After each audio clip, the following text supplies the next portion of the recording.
big webbed feet on the back and that big, strong, powerful tail, like a big chunk of muscle, can easily cruise through the water.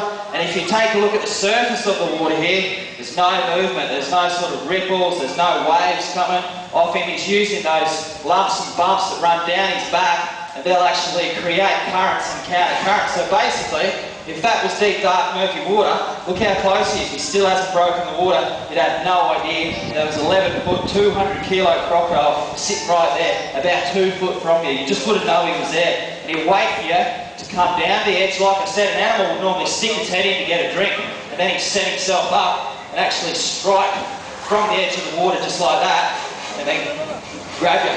How about a round of applause for Rocky?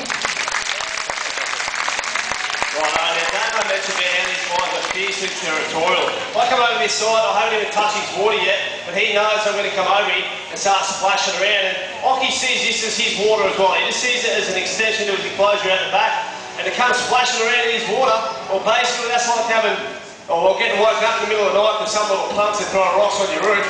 Yeah, it's going to make you fairly angry. You're not going to be happy about it. And if you can sort it out, you would. Well, these guys can sort it out. You look at the sort of makeup of the saltwater crocodile, and you can understand why they're so dangerous. Within their jaws, they've got about 64 to 70 teeth, which are not sharp at all. They're quite blunt. But what does the damage is within those jaws, they've got 3,000 pounds per square inch of closing jaw pressure.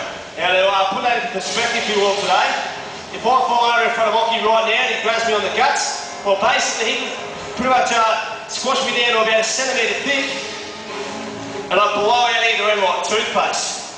The awesome stuff. How many round of applause for Ockie?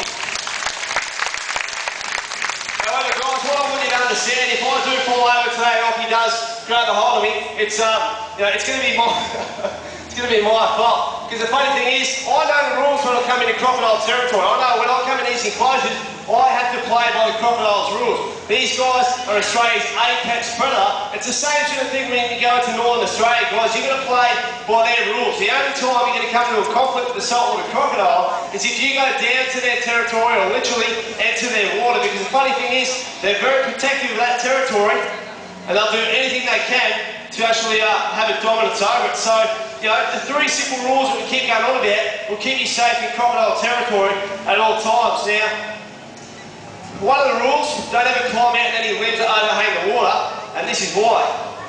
Whoop, missed it. That's a good example.